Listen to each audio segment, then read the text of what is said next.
Hello and welcome to another episode of the Real Returns Podcast. I'm your host, Andrew Reichert, and I'm joined with my co-host, Dan Croce. Dan, it's like 72 degrees in November in Pittsburgh.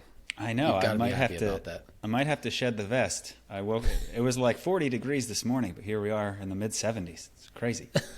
Yeah, I'll take Can't it. argue with that. I'll take it. That's right. Well, I'm excited for our show today. We have an exciting guest who is doing some pretty awesome things relating to impact in the community. And really our central theme for today is talking about how organizations and people can think differently about deploying capital in ways to preserve and improve their communities. So with that, Dan, would you go ahead and introduce our guest? Yeah, it's my pleasure to introduce us to Sadie McKeown. Sadie is a seasoned leader with 30 years of operating history at her company, which is the Community Preservation Corporation. Sadie is president of the organization, and in that capacity, she leads development and implementation of their growth strategy. She oversees all of their field offices. She oversees constructing, lending, growth initiatives, equity, and impact investing. She also works and has a passion for climate and improving the affordability in the multifamily space, and she does that through her service as a board member of the New York State Housing Finance Agency, the New York State Energy Research and Development Authority, and the New York City Energy Efficiency Corporation. So Sadie is an accomplished professional, one of the best in the business for what CPC does, and we are thrilled to have her here as our guest today. So Sadie, do you want to introduce yourself? Sure. Thank you. Thank you, Dan and Andy, for hosting me on your podcast today. You said basically my story. I am the president of CPC. CPC is a very dynamic, not-for-profit mortgage finance company. We do construction lending, permanent lending. We have a national mortgage bank, which we actually have the only national not-for-profit mortgage bank, and we turned it into a cooperative. So that's kind of cool. We invited a couple of other CDFIs into our business with us. And I have been at CPC for 30 years. I was a lender for 20 years, so I really know the business very granularly, which really helps me when I think strategically about how to deploy capital. So we do a lot of construction lending, a lot of permanent lending, but we also have our initiatives, which are sustainability, also known as climate in these days, and then our access program, closing the racial wealth gap, and then our impact investing. And so it's dynamic, it's exciting, it's a fun company to work for, and I feel, frankly, very privileged to be able to lead it. Awesome, thank you. We actually have a special place in our hearts for CPC because in the early days of Burgo's growth, you helped us access some of the Freddie Mac Small Balance program, and you grew alongside us, and so we're really, really thankful for your willingness to take a risk on us and be a lending partner for us throughout our history. But for those in the audience that may not be as familiar with your organization, can you talk a little bit more in detail about what is unique about CPC in the real estate capital markets landscape, and what is the impact that you guys seek to have today, and also a little bit about the history of the organization? Sure. So CPC was created back in 1974, and it was founded in New York City by David Rockefeller, who at the time was the chair of Chase Manhattan Bank. There was tremendous disinvestment that had happened in New York City, not unlike many urban areas across the country. White flight to the suburbs, manufacturing jobs had been lost, population loss. And New York City had taken hundreds of thousands of apartments in REM for tax foreclosure.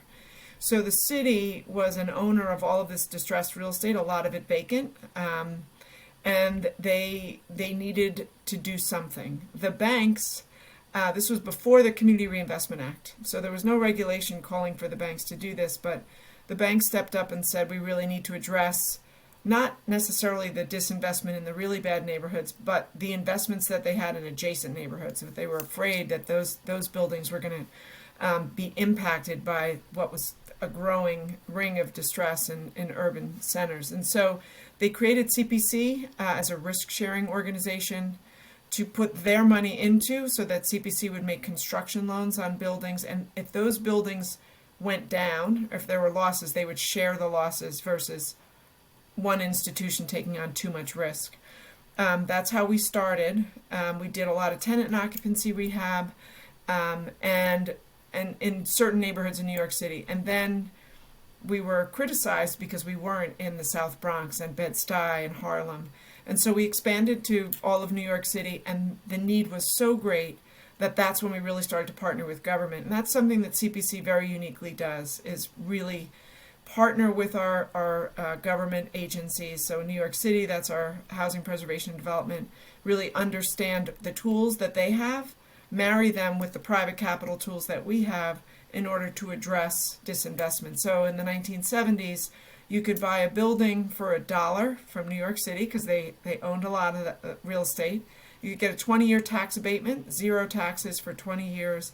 You could get a first mortgage from CPC, and then we shared our underwriting with the city, and then we would back in together with how much subsidy a building needed to get done. And that participation loan program was transformative to a lot of those disinvested neighborhoods for 2 reasons. We got activity going, but we also showed private lenders that you could actually invest in these neighborhoods and it would make money. And it would be a good investment because that investment would lead to other investment. And all of a sudden there would be people in those neighborhoods that wanted to deposit their money and borrow, and have credit cards and have small business loans. And so we really helped inform the community development arm of banks how to do the work that we were doing. We expanded after 1989, I think 90, we expanded into the Hudson Valley and then all of New York State. And I think one of the other things that makes that made us very successful was it wasn't enough to just have New York City helping us. We were able to go to New York State and say, okay, you can help us with the construction piece, New York City, with subsidy and tax abatements, but we really need a secondary market. We can't, the banks didn't want to hold these loans on their books because the need was so great. The banks did take out the construction loans with a pool of permanent capital, but it was never going to be enough. So we went to the New York City and state pension funds, and they agreed to buy our permanent loans. And we had the ability to forward commit that takeout rate so that we could do a construction loan without interest rate risk. And they were all non-recourse loans, both the construction loans as well as the permanent loans. Because in those neighborhoods, we understood that in those neighborhoods, you couldn't require guarantees because no one would do that and take that risk. And so the reality is over the years, CPC has had very few losses in those neighborhoods, in that business that we did, because we're good underwriters, but also because they're really good communities and people need housing. They pay their rent. There wasn't a lot of risk. Affordable housing is the least risky housing there is. It's awfully complicated with a lot of different capital sources to put together, but at the end of the day, there are more people that need affordable housing than there are that need luxury housing, right? And that's sort of a little bit what's upside down about the way we develop housing in this country today. And CPC recognizes that. So along the way, as a construction and permanent lender, we also accessed some licenses from Freddie Mac. So that gave us additional capital for our permanent loans. And then we also we became an equity investor. We started investing in affordable housing and in real estate, and taking risks in renovating buildings that other people didn't want to take. Over time, that changed a lot. Real estate became much more of a commodity. But CPC is now, the buildings that we're buying now are to preserve the affordability, not to increase the rents, but to figure out ways to make the buildings operate more efficiently, make them more energy efficient, and really shore up what affordability is out there, both subsidized affordable, but also trying to preserve naturally occurring affordable housing too, because when we buy a building that's unsubsidized or naturally occurring, that doesn't otherwise have a rent regulation, we only increase rents as they need to be increased based on expenses. We don't turn over a unit and try to drive it to $1,000 more a month because we recognize that there's a need for that. We make money doing that, which is good. We don't make as much as we would if we were turning them over at much higher rents. But the communities need that, and the people that live in those communities need that. So we just have a very different orientation. So we invest in real estate, we lend to real estate, and then we have impact investing as well, where We are looking at different ways to complement the work that we're doing on the investment, on the lending side. So one of our recent initiatives with our impact investing is buying single-family distressed mortgage portfolios in the neighborhoods where we're otherwise doing multifamily. And instead of taking them and turning them into rental housing, we're taking them, renovating them, and selling them as first-time home buyers from those communities. So unlike some of the larger hedge funds that buy these large portfolios and flip the houses into rental, we're really looking to preserve the home ownership. So we think about the neighborhoods first, we think about the people living there, and we think about creating wealth in those communities for the people that live there. That's our access platform, where we're bringing up brown and black developers, trying to give them access to friends and family capital that they might not otherwise have, that the white real estate market has had access to. Because when we really looked at our portfolio after Black Lives Matter, I was really proud because we do so many investments in brown and black neighborhoods. But when I really looked at it, the reality was most of the borrowers in those brown and black neighborhoods were white. And so we really culturally wanted to address that by creating a program where we're now very intentionally reaching to bring brown and black people from the community into the real estate world and get them to own and operate real estate, and then, achieve the wealth that comes along with it. That was a lot. Sadie, I probably got goosebumps five times at least as you were rattling through much of what CPC does. It's incredibly inspiring and incredibly impactful, and I'm just honored to get to talk to you and learn more about it.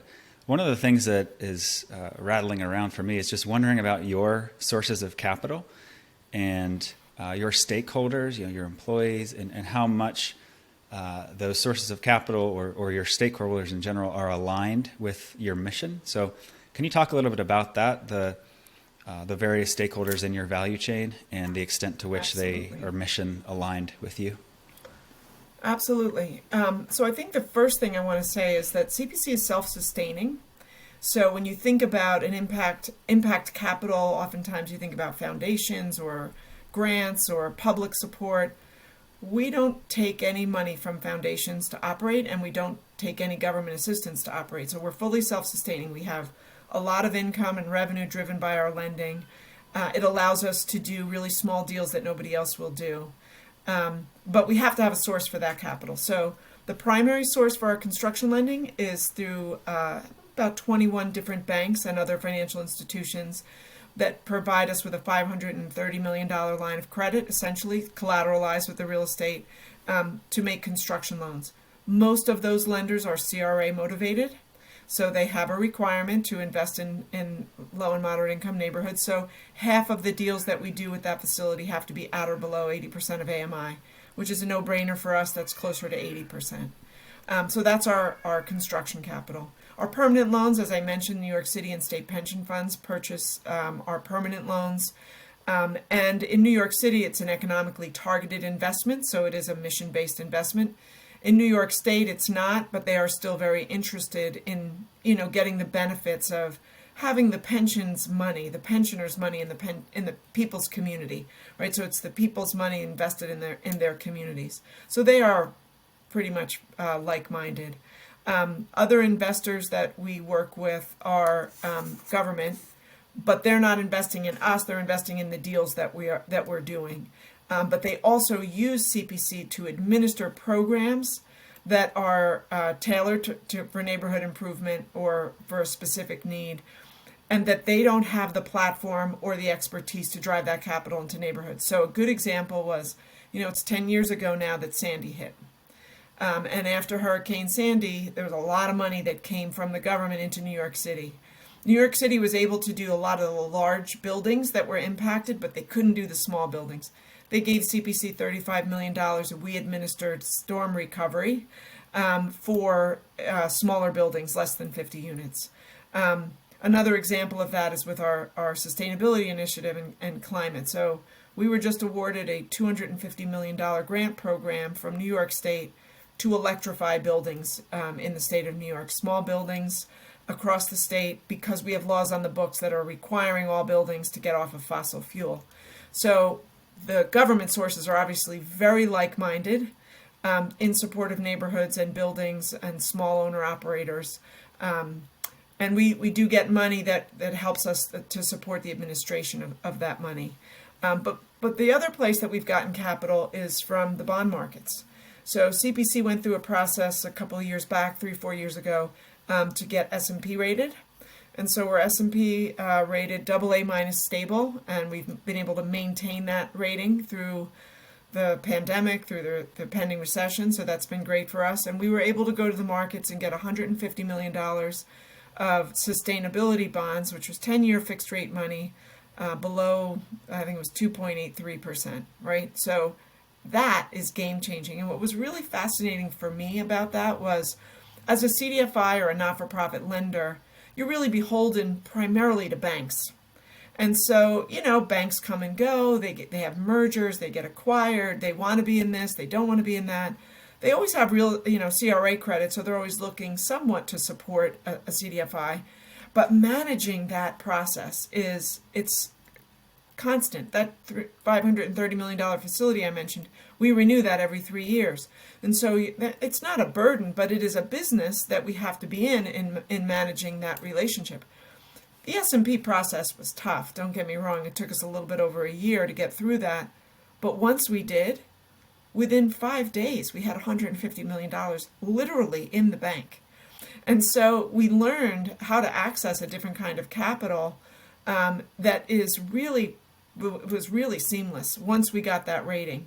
And so one of the things that we're very fortunate for at CPC is we have very, very good people, really smart people, like me, who've been in the business and been lenders for a really long time, but also like our finance team. Our risk and our credit and our investment people are all like top notch.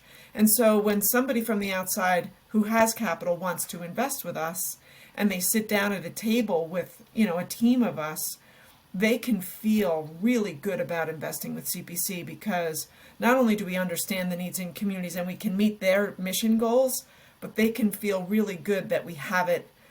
We have a lot of integrity in our process. So, a good example of that is right now going through this interest rate increase.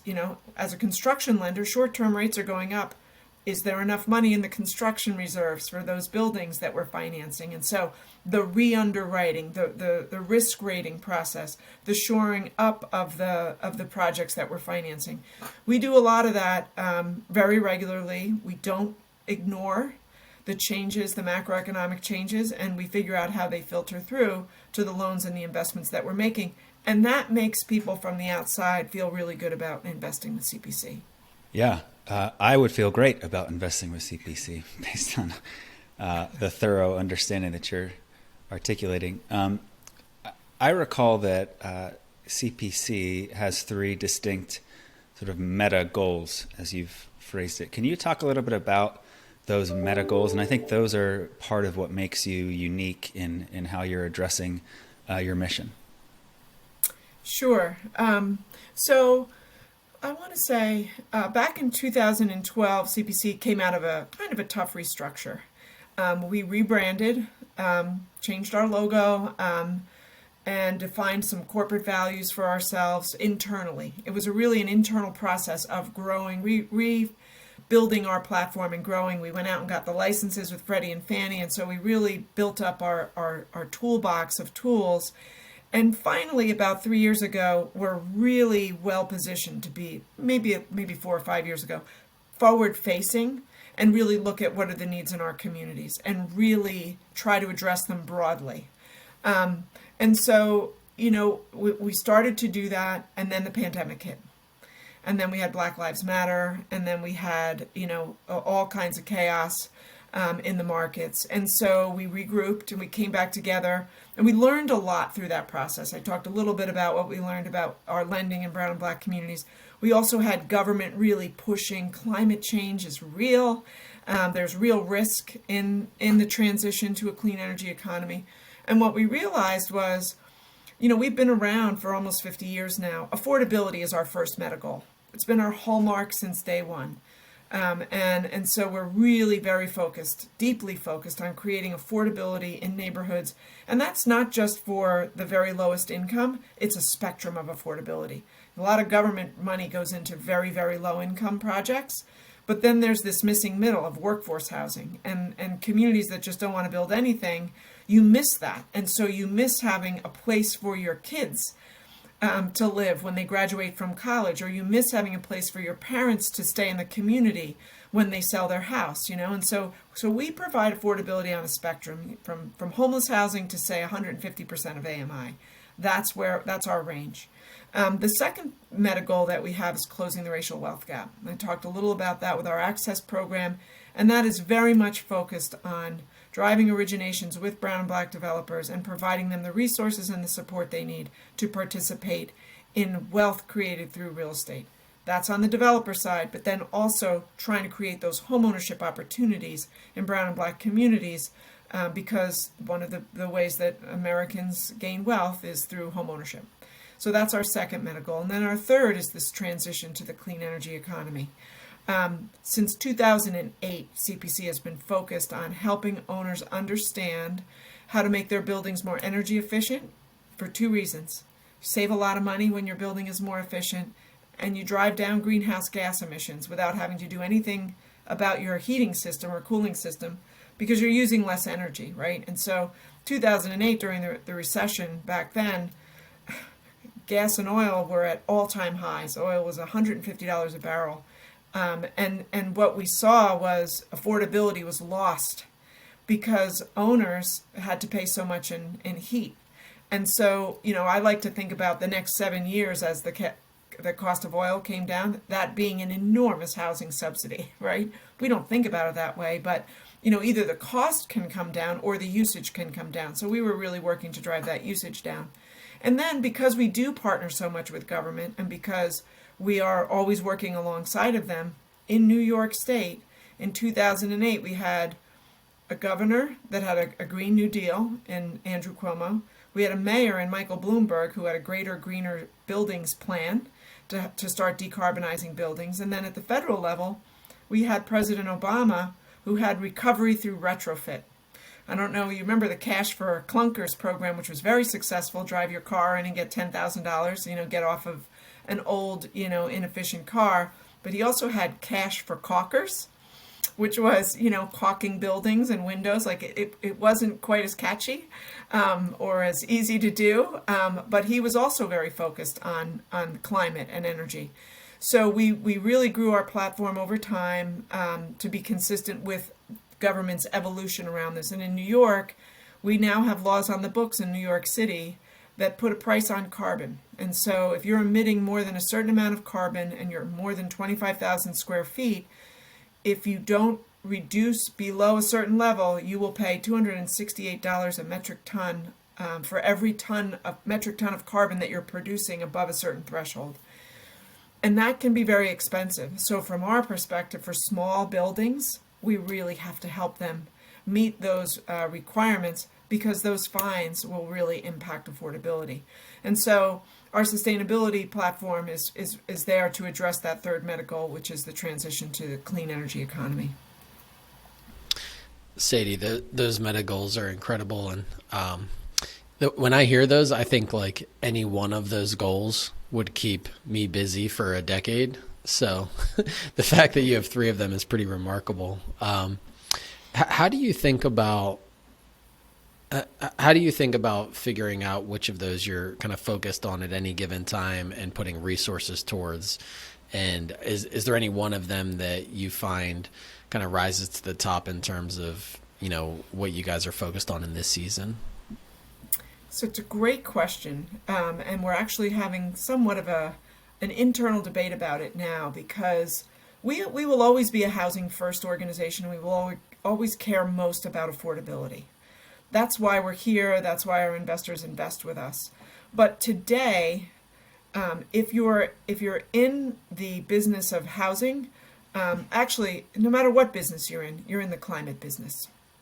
So I like to say over and over again that creating new green jobs, while sounds sexy, is fine, but what we need to do is green existing jobs, right?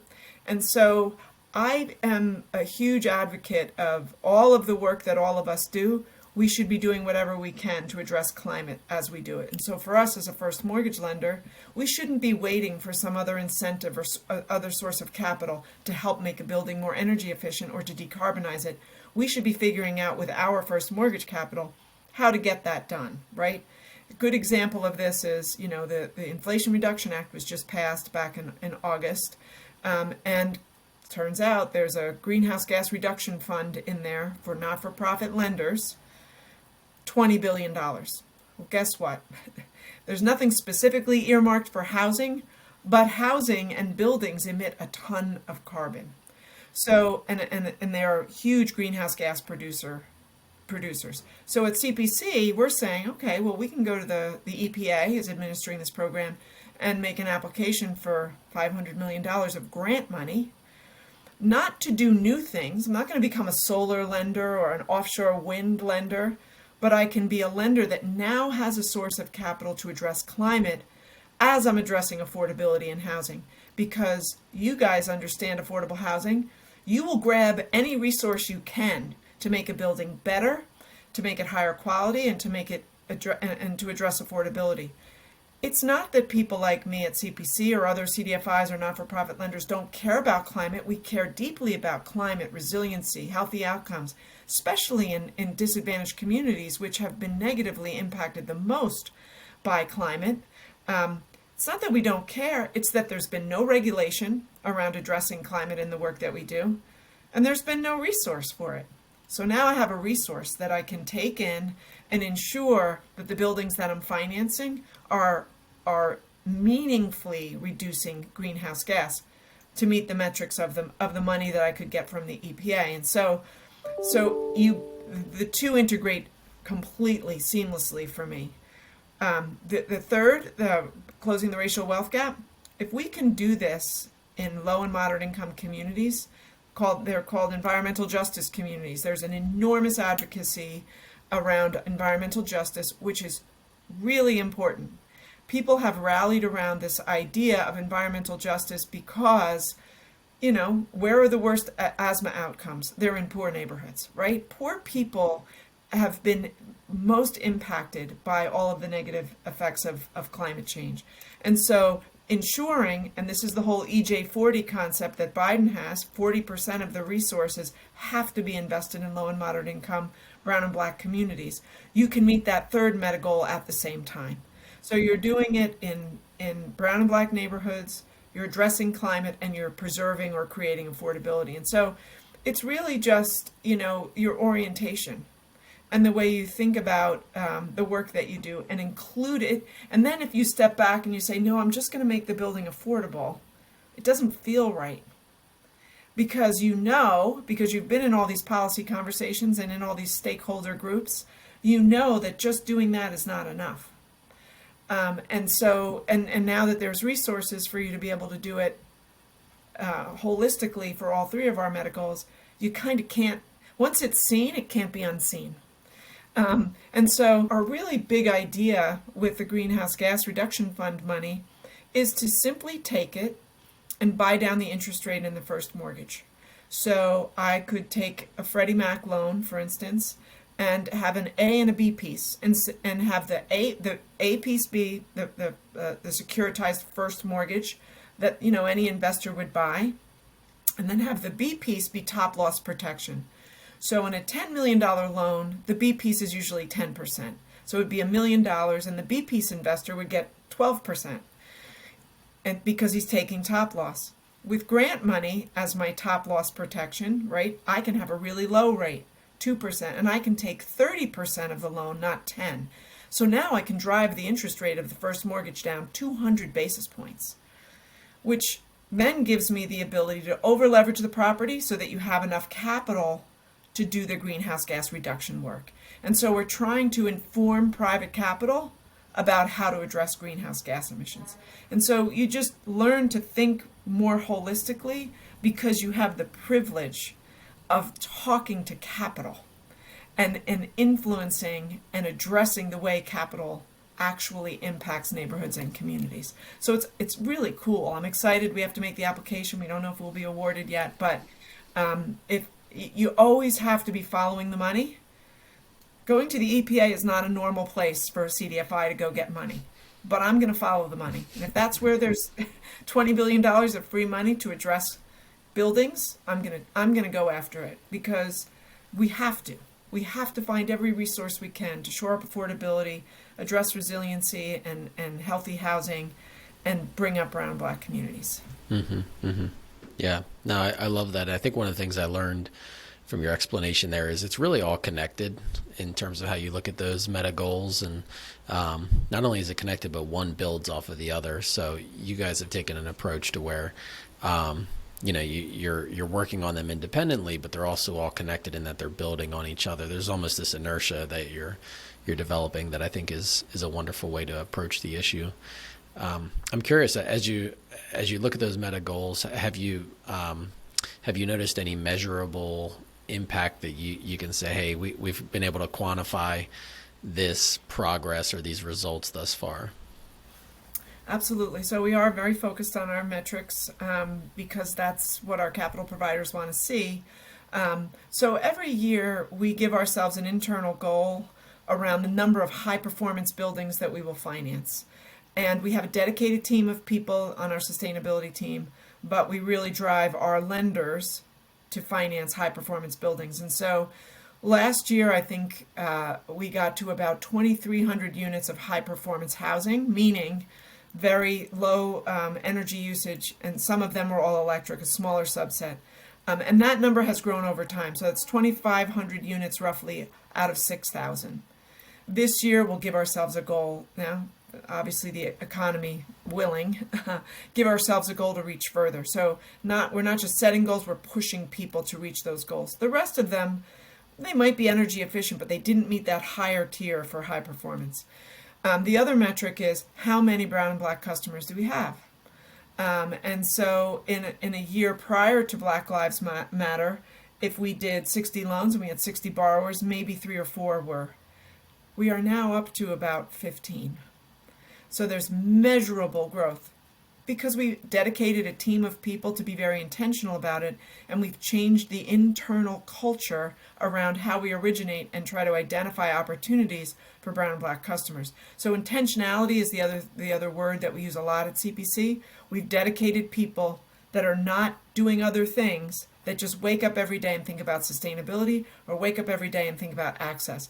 Everybody wakes up every day and thinks about affordability, so that one we have covered very broadly, but we're integrating sustainability and the racial wealth gap into all of the work that we do by transforming the culture of the way our lenders and our asset managers, our servicers, our finance team, our executive management, our communications team think about those things as well. So it's not somebody else's job, it's everybody's job. Love that. Sadie, as we head towards wrapping up here shortly, I wanted to get just a quick take from you on it's early November 2022 when we're recording this, and these are interesting times in the interest rate market. But I had heard from you a little bit previously about how CPC's unique diversity in terms of your products and the types of work that you do positions you to be able to thrive in different macro climates. So can you give us a quick rundown of that, and then I'll hand it over to Andrew to wrap up with our lightning round. Sure. We do have a very diverse platform. We service a lot of loans. We do a lot of construction loans in conjunction with government, so that business will always be there for us. The mortgage company business will slow down a little because that's mostly just a churning business. But it's a really good time to lean in on equity investments, right? Because people are going to be able to borrow less, so there's opportunity for us to invest from the equity perspective, and then we'll be in there for a long term. We're a 10-year hold in an equity deal. So we get together as a group, we identify where the opportunities are, and then we focus on those areas, shoring up morale, keeping everybody focused. And it's also a great time to train people and teach people about different aspects of the building. So we have a big people platform too, where we really think about keeping people engaged. either when we're super busy or when we're a little bit slow, learning about the different aspects of the work that we do. Well, that's great. Let's go ahead and jump into our lightning round here, Sadie. So I feel like I got a good sense for who you are professionally and got a good sense for what CPC is up to. So let's get to know you personally a little bit. What would you say is your biggest win, kind of all time biggest, greatest accomplishment that you're proud of? Well, it would have to be getting my internship at CPC in 1991, which led to quite a career for me. So I think I'll go with that because it was not an internship I thought I would get or that I thought I would be good at all. But because it was like Excel based and math, and that wasn't my sweet spot. I was a journalism major, but lo and behold, here I am. So I'm going to call that my biggest win. Yeah, I would say so. 30 years later at the same company, starting with an internship is pretty impressive. How about your favorite movie? A little embarrassed to say The Karate Kid. Okay, that's a good one. That's an oldie but a goodie. Have you been watching the show, what's it called? Something Cobra that's on now? Cobra Kai. I Yeah. have not, but it's on my list. Okay. I got to get my husband to watch it with me. That's the high hurdle there. But, I just love the story of, somebody that just is against all odds and sticks it out, and he comes from the bottom and he gets to the top. I love it. And I love Mr. Miyagi. He's one of my heroes in life. So, Yeah, I'll tell you what, I love those kinds of stories as well. And if you look at your journey from being an intern to president of the company, it has some similarities there. So that's pretty cool. Favorite food? popcorn. Popcorn. Do you like flavored popcorn or just regular? I like regular popcorn with salt and butter, and I like to pop it myself. So I don't. I would prefer buying the kernels Okay. and shaking the pot, and sometimes I put a little garlic salt in there. But that's my favorite food. It's not a really good healthy food, but it is my favorite. Yeah. Do you like Jiffy Pop or is that like below your standards? No, I love Jiffy Pop. That's very old school. Yeah. You got to be careful with Jiffy Pop because Yeah. it burns easily. I've Right. done it a lot. Light the stove on fire. Yeah. All right. We all have growth edges, things we're working on personally or professionally. Anything you would say is a current growth edge of yours? Trying to trying to be less enthusiastic about the things that I'm super passionate about in meetings with people that might not share my enthusiasm or my passion, because it's really important for people to hear the message and not just focus on my exuberance. Um, because I think if you talk to most people, they'll say, "Oh, Sadie is so passionate," and if you don't, if you're at all on the fence about something that I'm pitching, then you're just going to dismiss what I'm pitching because it's just my passion, right? And so really trying to pull the two apart and very objectively bring forward an idea that makes a lot of sense. And then when I get whoever is on the fence to come off the fence and agree, then really lean in with my exuberance. So that's a growth. That's not easy to do. That's been hard for me, but I'm working on it. Yeah, that's a good one for me, honestly. I'm going to have to take that as a takeaway for myself as well. Any A plus content you're taking in these days, something that you would say is really informing how you think about your role or your company?